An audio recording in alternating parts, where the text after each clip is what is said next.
Rita arrived home from work at 11 p.m. on December 4, 1998, in the town of Hopewell, Missouri, with food for her son and his friend, Josh Sansouci. Rita and her husband, Ed Politte, had just recently divorced. Michael was supposed to be at his father's that evening, but Ed had called Rita to tell her he couldn't pick him up until the next day. Instead, Michael invited his friend to his house for a sleepover. She told her son she was going to bed soon after she arrived home. When they were done eating, the boys retired to Michael's room, where they turned on the radio and shut the door. Approximately 6 a.m. Michael stated that he awoke to the smell of smoke. He asked Josh, who was sleeping beside his bed on the floor, if he was smoking a cigarette. Michael jumped out of bed, opened his bedroom door, and saw a cloud of white smoke filling the hallway. The smoke detector was sounding. He attempted to contact his mother, but there was no response. Michael came to a halt at Rita's bedroom doorway as they crawled around trying to find an exit. There, he discovered his mother's lifeless body on fire. He could see her legs through the thick smoke while on his hands and knees. They were drenched in blood. When Michael discovered the fire, he attempted to extinguish it with the garden hose, but it was too short to reach. When he realized he couldn't help her any longer, the boys dashed to the nearest neighbor's house to dial 911. Investigators searched the gruesome crime scene for clues, discovering blood on a light switch near Rita's bedroom, droplets on her bedsheet, and her burnt body lying face up in the doorway. The cause of the fire is still unknown. Rita died as a result of carbon monoxide poisoning combined with blunt force trauma to the head. Given that Rita had been struck in the back of her skull, the pathologist concluded that there would have been a large amount of blood produced, and the killer would have been covered in it as they fled the scene. There was no blood on Michael's clothing. A torch, a fire poker and 2 baseball bats were discovered at the home, which could have been used in the crime. The crime lab tested all 4 and determined that none of them were the murder weapon. The object that was used to beat Rita Politte was never found. Michael's behavior was unusual, according to investigators, given what he had just gone through. During his interview, he allegedly displayed angry outbursts and non-compliance. Because of his actions, he was immediately named as the prime suspect in his mother's murder. Authorities were quick to judge Michael based on his reaction and concluded that he must be a cold-hearted killer with no emotion in response to his mother's brutal death.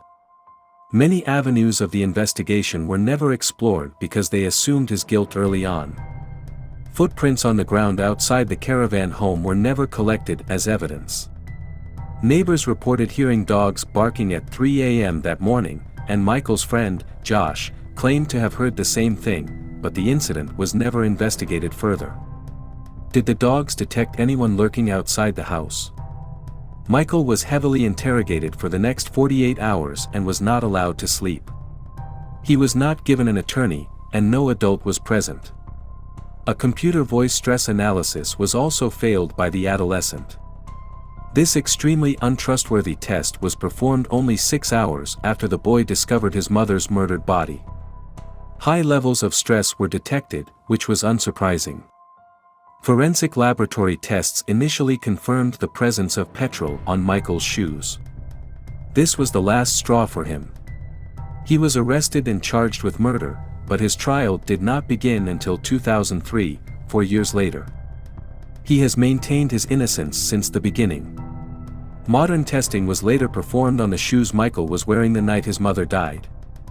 Scientists discovered that the substance they thought was petrol was actually a solvent used during the manufacturing process. These solvents have properties similar to petrol. It has yet to be proven that petrol was present at the crime scene. At the time of his trial, his tennis shoes were chemically analyzed. Prosecutors were aware that the claim of petrol at the scene was false, but they persisted with their case against the young boy, eventually convincing the jury to convict him based on faulty evidence. Michael and his friend Josh both made corroborated statements about what happened that fateful morning, lending credence to their claims of innocence. At the age of 17, a jury found him guilty of second-degree murder and sentenced him to life in a maximum security prison with no chance of parole. He became determined to prove his innocence after writing to the Midwest Innocence Project and the MacArthur Justice Center in desperation. The only forensic evidence linking the adolescent to the crime was found to be false. Tennis shoes have previously been known to be a stumbling block for investigators dealing with arson fires. Investigators also used improper interrogation techniques when questioning both boys. When used on juveniles, these techniques have been shown to result in false confessions. This could have contributed to Michael's unusually high levels of stress. His constitutional rights had been violated, it was determined. Michael Politte was released on parole from the Jefferson City Correctional Center on April 22, 2022. He is fighting for his exoneration and true justice in his mother's unsolved murder case with the help of the MacArthur Justice Center, the Midwest Innocence Project, and Langdon and Emerson. Michael had been given the opportunity to be a free man years before. In his case, prosecutors offered him a plea bargain. If Michael had accepted it, he could have served up to 15 years and been released, but he refused, saying, "I'll die in here. My mother was not murdered by me. And she will be served with justice." There are still people who have been overlooked as potential suspects by the police. Rita had received child support from her ex-husband during their contentious divorce proceedings at the time of her murder. She also received half of his pension and 401k. Rita was beaten and burned to death only a week after the judge's decision. This provided Michael's father with more motivation to kill than the 14-year-old ever had. Ed Politte, according to witnesses, threatened Rita at the local bar where she worked, telling her she would never see a penny of his money. However, as incriminating as this information is, Ed's home phone records show that he answered a call at the time Rita was killed, indicating that he couldn't have been in her home at the time she was set on fire. Could he have arranged for her death? Eyewitnesses reported seeing Ed's cousin near the caravan home in the early hours of December 5, wearing a wet t-shirt. Another eyewitness says she saw the cousin's truck parked nearby. Unfortunately, police never followed up on these reports, so the theory that Ed's cousin was responsible for Rita's murder remains unproven.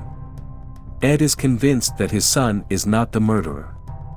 The court has upheld Michael's original guilty charge, which means he is still legally considered to be his mother's murderer. He and his family live in St. Louis, Missouri. Michael Politte's wrongful conviction is a disturbing example of the state taking a young man's life away because of tunnel vision and unreliable evidence, said Mark Emerson of Langdon and Emerson. But that begs the question, if Michael did not murder his mother, who did? Despite the confusion surrounding Michael Politte's illegitimate conviction, there is a murder victim in this story who still awaits justice. Investigators have reopened Rita's homicide case and are re-examining it. What are your thoughts on the Michael Politte's case? I really appreciate your input. Thank you for taking the time to watch. Be a part of the Chris Crime Diaries family and hit the subscribe button now.